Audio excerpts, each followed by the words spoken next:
Have you heard of Dungeons & Dragons and have no idea what it is? Do the letters D&D mean only do not disturb to you and not the greatest role-playing game of all time? Welcome! Dungeons & Dragons has exploded in popularity in the past few years, and I've never found a video that I thought was as comprehensive while being as concise as possible that I could confidently refer somebody to get them started with what is D&D and how do they start playing. So we're gonna fix that. If you stumbled in for the first time, I am Drew of Everhearth Inn, Every Adventurer's Fantasy Online Tavern. We've been playing D&D for the past 8 years or so, and I've been a dungeon master for most of that. We're gonna go over what that means. I've run games in person, partially remote, and fully remote. I'm gonna give you, the level 1 adventurer, as much value as I can cram into this video so that you can get started with playing D&D, and then I'll get deeper into the weeds in future videos once you've leveled up. I'll break it down into video chapters so you can easily skip to what you know or need to review, so grab an ale, take a seat, start the fire, and let's get started. Chapter 1.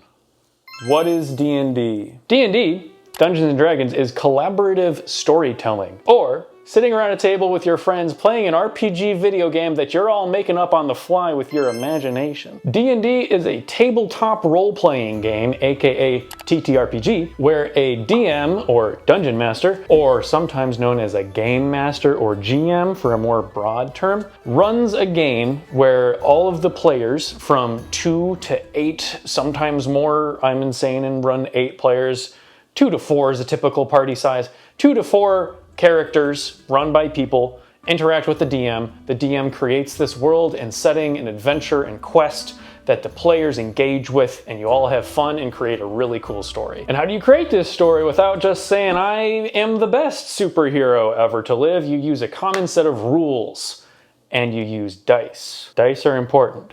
Dice are how you determine success or failure of essentially everything you do in the game, but your character is better or worse at different things, so it's not just the dice having a say in what happens. Players collaborate, or sometimes not, to accomplish goals. They do quests, partake in overarching stories, or rob a bank. It's fun. They develop their characters and grow interpersonal relationships with other players at the table or characters in the universe. And yes, the characters can die, but that's fixable. Sometimes. The world and everything in it, including the characters that aren't players, are all controlled, puppeteered, whatever, by the DM. They describe the setting. They play as the other characters. They give you the sights and sounds and smells that you're dealing with. They introduce stories and quest lines and try and hook you into a new adventure. They essentially do everything that isn't the players. Think Lord of the Rings, where the players make up the Fellowship of the Ring and the DM is everything else. Chapter 2. What do you need to play? To make it easier for you, everything I talk about in this video will have links in the description below, so head to that if you want some quick reference. But to start, you need the Holy Bible, the Player's Handbook. This is literally everything you need to play. It is the only cost. It is the only tool. Everything else can be done for free by hand. This has all of the rules, instructions, resources, anything you need to play the game. Everything else is supplementary. If you're running on a budget, get you one of these and you're gonna have fun. Next, you'll need dice, specifically a D&D set of dice. This includes several dice, each of which having a different number of sides. A 20, a 12, a 10, a D100, which is really a 10, an 8, a 6, a 4. Dice are typically described by a D followed by the number of sides. So if I'm talking about a 20-sided die, I say D20. If I'm asking you to roll 3 8-sided die and add up the numbers, I ask you 3D8. But Drew, you said I only needed a player's handbook. That's right. Open up Google Chrome and type in dice roller. Boom, you have a great dice roller that does everything you need right there for free on your phone, laptop, whatever. It's great. But if you'd like physical dice, because physical dice feel good, we have a whole bunch of options in our site, linked down below. We've got affordable options all the way to handmade by Chloe specialty sets. Or go support a friendly local game store. Just search up any place that sells board games and usually they'll have D&D dice available, and usually for very cheap. Everything else can be done with pencil and paper. It's that simple, that cheap. You can do this for, I think this is like 25 bucks. But if you catch the bug, which I did, you may find yourself getting a whole bunch of extra stuff. Chapter 3! Super top level summary of how the game is played. The DM describes the setting. The characters say what they want to do in that setting with a character or with a non-player character that the DM is running. The DM acts out what happens as the character does that, or asks them to roll a die to see if they succeed or fail at doing that thing. The player rolls a die, typically a d20, which we went over, adds a relevant number based on how good their character is at that certain skill, and tells the DM. The DM has decided how difficult that action is. They decide a number for this difficulty, known as a DC, or difficulty check, that the character's roll has to meet or exceed in order to succeed. They then describe the result of that action. Repeat forever and have fun. There are 3 main pillars of adventure: exploring through the world, travel, movement, packing up your horse, doing cool Lord of the Rings walking montages, social interactions with characters in the world or amongst the party, and then combat. Players use weapons and magic and all sorts of cool stuff to beat up the bad guys and save the day. Chapter 4. This is the portion of the video where we get a little bit specific, but if it smells like I'm getting in the weeds, I'm gonna step right out. Every player who isn't the DM has a character of their own creation with a set of guidelines. You can build your character to your liking, choosing a race, class, magic, items, equipment, and more. There's no one best choice. Every character can be good at some things or bad at others. It's up to how you want to play and what you have fun with. How they are determined to be better at some things or not is their stats and their modifiers. These modifiers are numbers built from their stats that they add to their d20 when the DM asks them to roll a d20 to determine success or failure of an action. A smooth-talking bard may add more to their persuasion rolls than a barbarian would, but the barbarian probably adds more to their strength rolls when they're trying to bash in a door. In my opinion, this is where a lot of the magic in D&D can happen. And I'm not talking D&D magic, I'm talking fun. There's a broad palette available to you. You can let your imagination run wild. Create something entirely original, or say like, man, I like Star Wars. I want to play as Luke Skywalker. Pact of the Blade Warlock.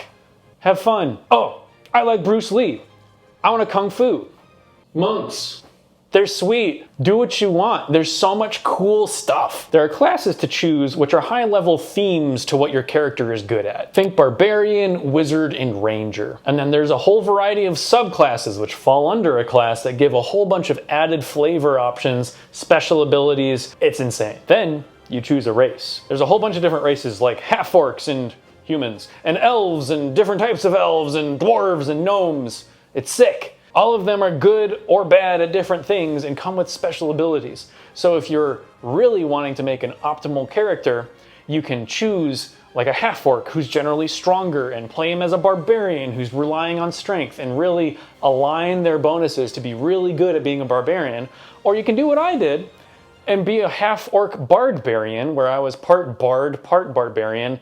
Not really great at either thing, but it was a lot of fun. And that alludes to a secret that I'm going to tell you at the end of the video about the best way to play. Every action your character does may be influenced by their stats, but what specifically are they? We got strength, which is raw power and athleticism. We got dexterity, which is like agility and balance and reflexes. Constitution, which is like how hardy you are. It determines how much health you get, how much you resist disease and poison. We got intelligence, which is your book smarts. It's like how good you are at recalling history and that you know a tomato is a fruit. Wisdom, which is street smarts. Also affects your perception, how aware you are of your surrounding, your insight if somebody might be lying to you. And you also know that a tomato does not belong in a fruit salad. Charisma, which is how persuasive you are with your talking words. So these are just 6 really broad overarching stats.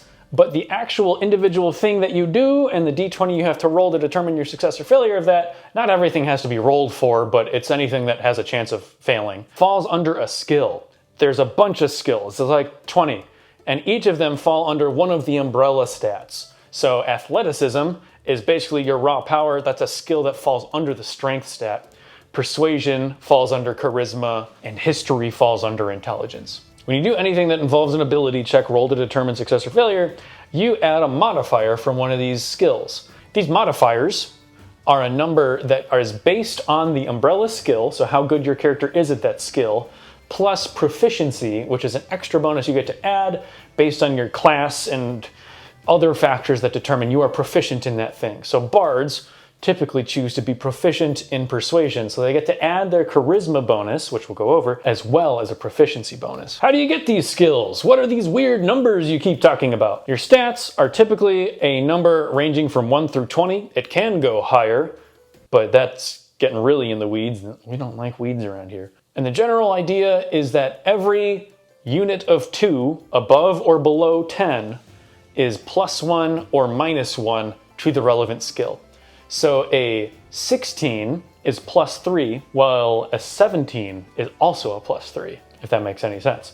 So these numbers are what gets added to the rolls. So say I have a strength of 16, I have a +3 to my strength rolls. That gets attributed to all of the skills that use strength, and then I can additionally add proficiency if I'm proficient in an individual strength skill. But I'm smelling weeds, guys. We gotta get out of here. How do you get these skills, Drew? Why are you asking? I'm kidding. You can roll 4d6, so d6 4 times, choose the 3 highest numbers, write down that sum. Do that 6 times, those are all the numbers you can assign to your stats. This is high risk, high reward. You can roll an 18, which is sweet, but you can also roll a 3, which isn't. If you want a more chill and more balanced way to do this, you can take the numbers 15, 14, 13, 12, 10, and 8 and put those into your skills how you want them. But this is getting technical. We'll dive more into character creation stuff in a future video. Onwards! Once you have your class and race chosen, there's a variety of different backgrounds you can choose, which give you more flavor and special abilities, such as your character could be a noble, and thus you would have extra added favor with any noble characters that you encounter in the world. Each class, race, and background option give you a variety of starting items, equipment, and abilities to choose from, so that you have a complete, kitted out, ready to adventure character. Playing the game. Now that everybody besides the DM has a character, you're ready to play. The classic way to play is to sit around a table like this with all your friends, get some snacks, and have a blast. But if you'd like to learn how to play D&D online, I'm a little bit of an expert, and the exclusive Patreon portion of this video will have my top tips on how to get started playing D&D online or partially remote. Patreon supporters get early access to videos, they get exclusive content in every video, they get to vote on stuff, they get discounts to our store. It's great. If you're starting out with D&D and want to get some sets of dice, you can sub to our Patreon, get the discount to our store, buy some sets of dice, you come out on top for the cost of the membership. You get a whole bunch of extra value. It's really sweet. The DM has the most upfront work that needs to be done. They need to create the setting, the characters, the story, everything that isn't the player characters, which sounds intimidating, and it can be, especially starting out, but it doesn't have to be. It's easiest to start out with a DM who has experience, that can show you the ropes and do all the heavy lifting for you at the beginning, and then as you know how you're playing, you can start trying out DMing yourself. This is how we started. I loved it. I became the forever DM and have been doing it for like 7 years. It's great. If you don't know a seasoned DM or anybody who's played D&D, head to our Discord in the description below. We got a whole section of D&D geeks who want to play with you. A whole bunch of noobs who haven't played either and want to try it out, as well as experienced people that can help you out. Don't want to join my Discord? Don't have a seasoned DM friend? You're still okay. There's pre-built adventures, sometimes known as modules, that do all the heavy lifting for you. They describe the setting, they describe the adventure, the characters, the quests, everything. All you gotta do is read it and then run the game. I recommend Lost Mines of Phandelver. It's a great starter module. So you've gathered for your session, and now it's a little bit awkward. Maybe none of you have ever done this, so there's a little bit of nerves, you don't know what you're doing, you're afraid that it's gonna come off as weird, you've prepared this voice for your character in the shower, and you think your voice is gonna crack and it's not gonna come through. It's okay. You're all with your friends, here to have fun. There's no bad way for this to go down, you're just trying it out. To break the ice, have the DM start talking about the world that you're all in. Talk about some history of the area, talk about the marketplace down the road, talk about the sights and smells and sound. Using the senses is a great way to draw your characters into the setting. And then finally assert, where is everybody? A common and great way to start out is in a tavern. Describe the crackling of the fire, the murmuring of the townsfolk sat around you, the smell of the stew. Then go around each player and address them by their character's name. We're in D&D now. I'm not Drew, I'm Orlok, the Barbarian. Ask them what they look like and what their character's doing. Orlok would probably be sat at the bar with his lute out, playing pretty bad, but trying to get better. Are the characters drinking some ale, smoking on a pipe like Aragorn? What are they up to? Go around to each character, have them describe themselves, but they don't necessarily have to introduce themselves to the group. It's just, oh, Orlok's got one gnarled tooth and some greasy hair and some faintly green skin. He's pretty buff, but you can see he's playing a lute that is kind of beat up and dirty. It's been around, but he's having fun playing it. Now's the next biggest hurdle. How do you get the characters to meet? Drew, there's an easy way to do this. Of course, Drew. They already know each other. Just talk about it in your backstory and say, hey, we're already a group of friends who want to start out adventuring. Or if you want to start at a little bit of a higher level than level 5, you could say like, oh, we've adventured already for a little bit and gained some experience. Boom, problem solved. But if you don't want to do that, this is where you start DMing for real. Give them a hook. A hook is a way to draw your players into a storyline, doing something, engaging with the world. We'll go all about into hooks later on in further DM series. But here's an easy one I'll give to you for free. Remember, come here. Remember, I gave you this for free. A drunkard walks into a bar, comes up to Orlok, grabs his lute, smashes it into another player. He's drunk, he's irate, boom. You've got 2 players that want to beat this dude up. Make sure the tavern has a spare loot on the mantle that they can give to Orlok as thanks for dealing with this ruffian, so that your bard does not start out their adventures lootless. Can't have that. Take that template, smash it into however your party looks. It doesn't have to be Orlok the Barbarian. It could be the monk in his bow staff, wrapping up his armbands, and then he gets smashed by the ruffian. Chapter 6, Combat. You decided that you're gonna beat up this ruffian, so everybody has to roll initiative. What you do is you roll a d20, you add your dex mod, sometimes some extra bonuses, but that's real specific. You write down everybody's result.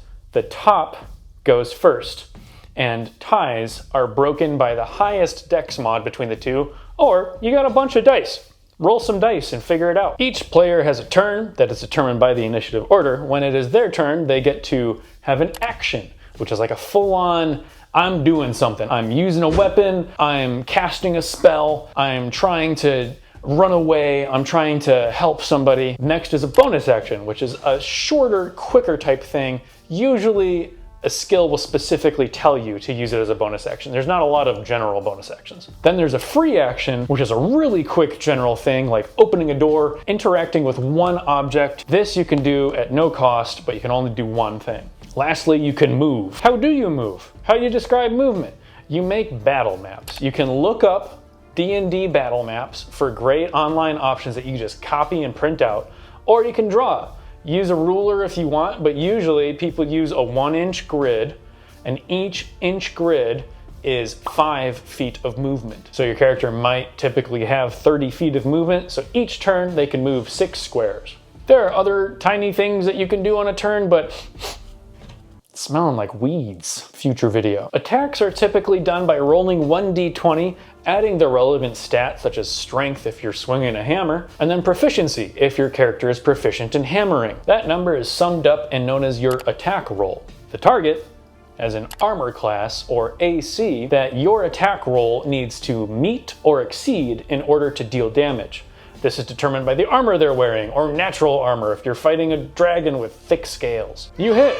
Great, so now you add a die based on the weapon that you used, add a relevant stat, and that's the damage you dealt. If you rolled a 20 on your d20, not after the sum, but the 20 was rolled on the dice, that's a critical hit, or a natural 20. This means you always hit, and you deal extra damage. Vice versa, rolling a 1 is a natural 1. It's the worst. You always fail, and sometimes the DM has some leeway to make things a little bit worse for you. Perhaps you miss and you trip and fall because your hammer swing was so hard. Magic users have slightly different ways that they use their magic. Every spell will tell you how to do that. It's easy to understand once you read the book. Repeat, cycling through each character down the initiative order and then back to the top until all of the enemies are beaten or the party is. And now for the scary part, you can die, but you can also be resurrected or play as a new character. There's so many options. Character death can be frustrating, but remember, there's no winning in D&D.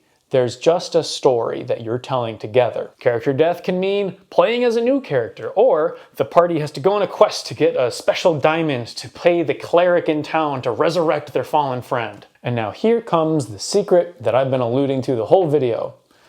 The best way to play D&D is the way that everybody has the most fun. By everybody, I mean everybody at the table, DM, players, everyone. Don't want character death in your story? Talk about it. Maybe have an agreement that you always get imprisoned instead of die. That's a pretty extreme example, but it's your game. Nobody's telling you how to play it. Don't want gore or triggering topics? Talk about it. Want a low-stress game where you can play goofy stuff like barbarians? Talk about it. You don't have to be the most optimal build, the best character, the goodest doer of all good. You could just have fun. Play who you want to play. Maybe you want to be a monk who is really slippery but doesn't hit so hard. Or maybe you want to be a bard who is super pacifist and just wants to buff their party and not deal damage. There's all sorts of weird ways to have fun, and that's the thing. That's the best part. Just have fun. There's no winning. There's just a story. D&D is a blast, but it's built on the friends that you're sharing it with. This was an absurdly high-level overview of D&D. I covered some of the major topics, but avoided the weeds because they smell. If you have any questions about any topics, leave them in the comments below. Remember, I've got links to everything that you could need down below in the description. Head over there. And if this video got you to try and start out with D&D, I'd love to hear how your first session went. Thanks for stopping by. I was Drew of Everhearth Inn, and I'll see you after your next quest.